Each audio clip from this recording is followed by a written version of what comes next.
The debate में आपका स्वागत है। आज हम भारतीय समाजवादी विचारक डॉक्टर राम मनोहर लोहिया और जाति व्यवस्था को खत्म करने के उनके नजरिए पर बात करने वाली हैं। लोहिया ने जो 7 क्रांतियों का सिद्धांत दिया था, उसमें जाति और वर्ग दोनों तरह के शोषण के खिलाफ संघर्ष पर बराबर का जोर था। और हमारी चर्चा का जो केंद्रीय सवाल है वो ये है कि क्या लोहिया का जाति को खत्म करने का ये समग्र तरीका, जिसमें उन्होंने खास तौर पर शिक्षा में आरक्षण का विरोध किया, भारत में सामाजिक न्याय लाने का सबसे सही रास्ता था? ये एक ऐसा सवाल है जो आज भी उतना ही अहम है जितना लोहिया के समय में था। बिल्कुल। एक तरफ ये सोच है कि लोहिया का विजन जाति को जड़ से उखाड़ फेंकने का एक क्रांतिकारी और मुकम्मल समाधान देता है।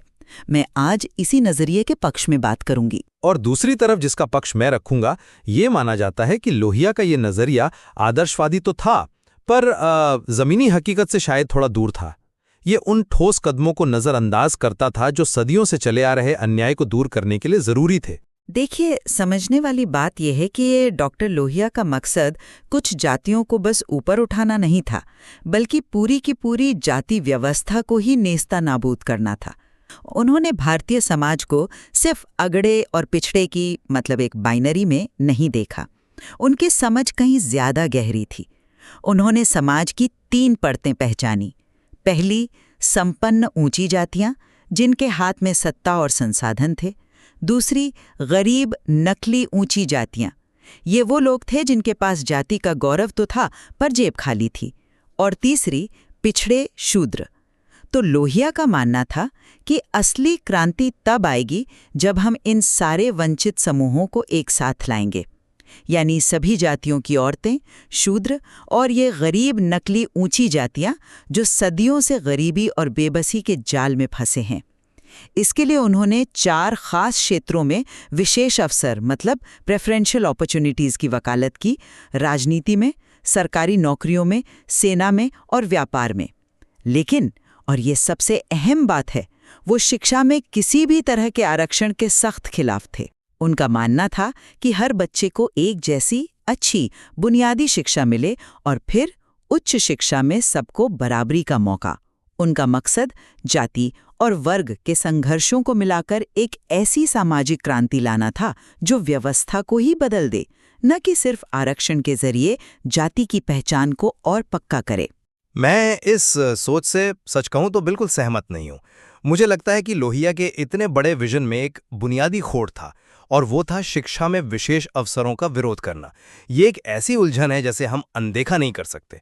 एक पल के लिए सोचिए, अगर ऐतिहासिक रूप से पीछे धकेले गए समुदायों को आप हायर एजुकेशन में प्राथमिकता नहीं देंगे, तो फिर वो उन सरकारी नौकरियों, राजनीतिक पदों और बिजनेस के मौकों के लिए जरूरी काबिलियत कहां से लाएंगे जिनकी बात आप कर रही हैं?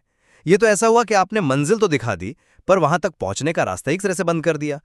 और जहां तक नकली ऊंची जातियों और शूद्रों को एक साथ लाने की बात है, ये सुनने में बहुत क्रांतिकारी लगता है, पर यह जमीनी हकीकत से परे एक आदर्शवादी सपना है।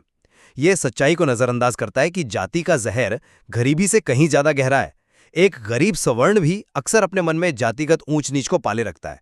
तो लोहिया के इस नजरिए के मुकाबले, जिसे हम मंडल मानसिकता कह सकते हैं, वो कहीं ज्यादा व्यवहारिक थी।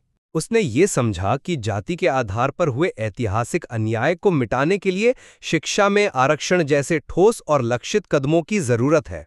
लोहिया ने खुद ये माना था कि उनकी नीति से सवर्ण नौजवानों के साथ कुछ समय के लिए नाइंसाफी हो सकती है, लेकिन शिक्षा में मौके दिए बिना ये पिछड़ों के लिए भी कोई असल फायदा सुनिश्चित नहीं करती। इसलिए ये एक अधूरा और कह सकते हैं जोखिम भरा रास्ता था। आपकी बात में वजन है, लेकिन आप शिक्षा पर लोहिया के नजरिए को सिर्फ आज के चश्मे से देख रही हैं। उनका सोचना लंबी अवधि का था। वो मानती थी कि शिक्षा को मेरिट पर आधारित रखने से हम क्वालिटी और स्टैंडर्ड्स को बचा पाएंगे। उनका जोर इस बात पर था कि आरक्षण की बैसाखी देने के बजाय हम सबके लिए बुनियादी शिक्षा की क्वालिटी को इतना अच्छा कर दें कि नींव ही मजबूत हो जाए। सोचिए, अगर हर बच्चे को, चाहे वो किसी भी जाति या घर का हो, एक जैसी बेहतरीन प्राइमरी और सेकेंडरी शिक्षा मिले, तो हायर एजुकेशन में कंपटीशन का जो मैदान है वो अपने आप ही ज़्यादा बराबर का हो जाएगा। ये व्यवस्था की बीमारी को ठीक करने का तरीका था, न कि सिर्फ उसके लक्षणों पर मरहम लगाने का। उनका कहना था कि आप एक कमजोर नींव पर आरक्षण की कितनी भी मंजिलें खड़ी कर लें, इमारत हमेशा डामाडोल ही रहेगी। ये तर्क सुनने में तो बहुत अच्छा लगता है, पर ये सदियों से चले आ रहे व्यवस्थागत नुकसान की पूरी तरह से अनदेखी करता है। बराबरी का मौका तभी मायने रखता है जब शुरुआत एक ही जगह से हो। आप दो धावकों से एक ही लाइन से दौड़ने को तो कह सकते हैं, लेकिन अगर एक के पैरों में सदियों की जंजीरें बंधी हों तो वो दौड़ निष्पक्ष कैसे हो सकती है। और चलिए एक पल के लिए मान भी लें कि हमने सबको अच्छी बुनियादी शिक्षा दे दी, जो अपने आप में एक बहुत बड़ा अगर है। उसके बाद भी वंचित समुदायों से आने वाले छात्रों को सामाजिक और आर्थिक मुश्किलों का सामना करना पड़ता है। उनके पास कोचिंग के लिए पैसे नहीं होते, घर पर पढ़ने का माहौल नहीं होता और उनके पास वो सोशल नेटवर्क नहीं होता जो ऊंची जातियों के छात्रों के पास पैदाइशी होता है। हायर एजुकेशन में आरक्षण उस जंजीर को काटने का एक जरूरी औजार है। ये उन्हें उन मौकों तक पहुंचने लायक बनाता है जिनकी बात खुद लोहिया ने की थी। उस पहुंच के बिना सरकारी नौकरियों और राजनीति में विशेष अवसर का वादा एक खोखला नारा बनकर रह जाता है। लेकिन क्या मेरिट अपने आप में कोई पवित्र या तटस्थ चीज है, या फिर ये भी मौजूदा सामाजिक व्यवस्था का ही एक आईना है, जहां अच्छी कोचिंग, अंग्रेजी माध्यम के स्कूल और घर के माहौल तक पहुंच ही मेरिट का आधार बन जाती है? लोहिया इसी नकली मेरिट की धारणा पर चोट करना चाहते थे। वो एक ऐसी व्यवस्था बनाना चाहते थे जहां असली प्रतिभा, चाहे वो कहीं से भी आए, उसे आगे बढ़ने का मौका मिले।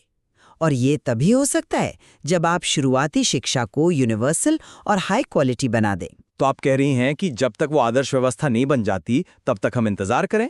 तब तक जो पीढ़ी दर पीढ़ी पीछे छूट रहे हैं उनका क्या? आरक्षण एक आदर्श समाधान नहीं है, मैं मानता हूं, लेकिन ये एक जरूरी हस्तक्षेप है। ये उस मरीज को फौरी राहत देने जैसा है जो गंभीर रूप से बीमार है, बजाय इसके कि हम बीमारी की जड़ पर एक लंबी अकादमिक बहस करते रहे। मैं इसे बहस नहीं बल्कि समस्या की जड़ पर हमला मानती हूँ, और यही सोच उनके उस क्रांतिकारी गठबंधन के विचार में भी दिखती है। सभी औरतों, शूद्रों और नकली ऊंची जातियों का गठबंधन कोई चुनावी तिकड़म नहीं था। ये सीधा उस आर्थिक और सामाजिक ढांचे पर हमला था जो जाति व्यवस्था को जिंदा रखता है। ये संघर्ष को जाट बनाम यादव या दलित बनाम सवर्ण की लड़ाई से निकालकर शक्तिहीन बनाम शक्तिशाली की लड़ाई में बदल देता है। ये जाति की दीवारों को तोड़कर एक व्यापक वर्ग चेतना बनाने की कोशिश थी, एक ऐसा मोर्चा जो सच में व्यवस्था को चुनौती दे सकता था, न कि सिर्फ उसके अंदर अपने हिस्से के लिए मोलभाव करे। फिर वही बात, ये क्लास बेस्ड विश्लेषण है जिसे आप एक गहरी जाति आधारित सामाजिक हकीकत पर थोप रहे हैं। ये जाति की पहचान की ताकत को बहुत कम आंकता है। जमीनी हकीकत में ऐसा गठबंधन बनाना और उसे टिकाए रखना लगभग नामुमकिन है। हमारा इतिहास गवाह है कि जाति की वफादारी अक्सर आर्थिक हितों पर भारी पड़ जाती है।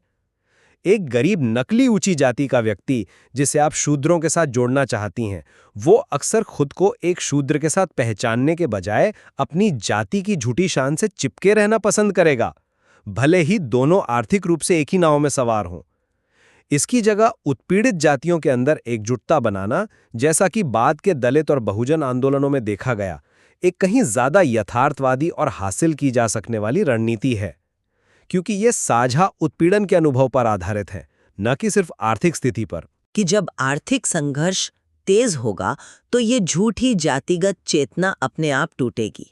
वो लोगों को ये समझाना चाहते थे कि आपका असली दुश्मन आपकी बगल की जाति का गरीब आदमी नहीं, बल्कि वो व्यवस्था है जो आप दोनों को गरीब रखे हुए है।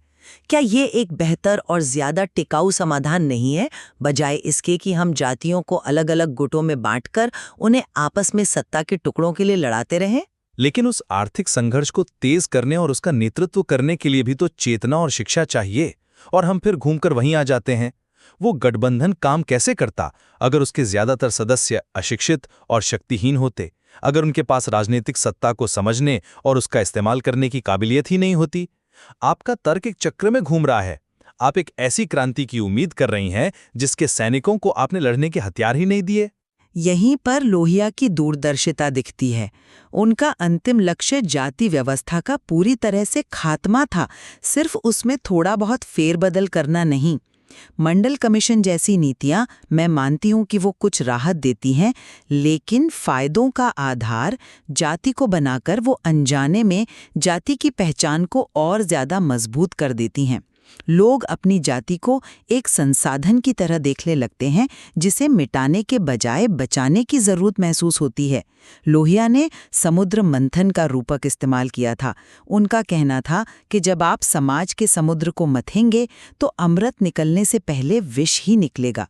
इसका मतलब था कि असली बदलाव के लिए एक मुश्किल और उथल-पुथल भरी प्रक्रिया से गुजरना ही होगा। इसमें कुछ समय के लिए नाइंसाफी और सामाजिक बेचैनी हो सकती है, जैसा उन्होंने खुद माना, लेकिन आखिरी मंजिल एक जाति विहीन समाज थी, न कि एक ऐसी व्यवस्था जहां जातियों के बीच सत्ता का संतुलन बस थोड़ा बेहतर हो जाए। लेकिन आप पीड़ितों को ताकत दिए बिना जाति व्यवस्था के अंत तक पहुंच ही नहीं सकते। ये कहने जैसा है कि हम एक बीमार आदमी का इलाज तब तक शुरू नहीं करेंगे जब तक कि दुनिया से बीमारी पूरी तरह से खत्म ना हो जाए। मंडल का नजरिया उस सशक्तिकरण की तरफ एक जरूरी, भले भी अधूरा कदम है। ये सीधे तौर पर जातिगत भेदभाव की सामाजिक और भौतिक हकीकत को संबोधित करता है। ये वंचितों को शिक्षा और नौकरियों के जरिए वो ताकत और आवाज देता है जिससे वो व्यवस्था के खिलाफ लड़ सकें। लोहिया का सब कुछ या कुछ नहीं वाला नजरिया जमीनी हकीकत में कुछ नहीं हासिल करने का जोखिम उठाता है। एक आदर्श दुनिया के इंतजार में हम उन ठोस फायदों को खो देते हैं जो आज लोगों की जिंदगी को बेहतर बना सकते हैं। आप क्रांति के इंतजार में सुधार को नजरअंदाज नहीं कर सकते। सुधार ही क्रांति की जमीन तैयार करता है। तो मेरा मानना है कि लोहिया ने एक मौलिक और समग्र दृष्टि पेश की, जो सिर्फ लक्षणों का इलाज करने के बजाय बीमारी को जड़ से खत्म करना चाहती थी। उनका ध्यान एक ऐसे जन आंदोलन को खड़ा करने पर था जो सच्ची बराबरी की ओर ले जाए, न कि सिर्फ ऐसे सुधारों पर जो अनजाने में उसी व्यवस्था को जिंदा रखते हैं जिसे वो चुनौती देने का दावा करते हैं। ये एक मुश्किल रास्ता था, इसमें कोई शक नहीं, लेकिन शायद यही एकमात्र रास्ता था जो जाति के पूर्ण विनाश की ओर ले जाता। और मैं इस बात पर कायम रहूंगा कि लोहिया का विश्लेषण जितना शक्तिशाली था, उनका समाधान, खासकर शिक्षा को सकारात्मक कार्रवाई से बाहर रखने का फैसला, उतना ही गंभीर रूप से त्रुटिपूर्ण था। एक व्यवहारिक नजरिया जो ऐतिहासिक रूप से उत्पीड़ित समूहों को ठोस शैक्षिक और रोजगार के फायदे देता है, भले ही वो इसके लिए जाति को एक श्रेणी के तौर पर इस्तेमाल करे, समानता की ओर एक ज्यादा असरदार और यथार्थवादी रास्ता है।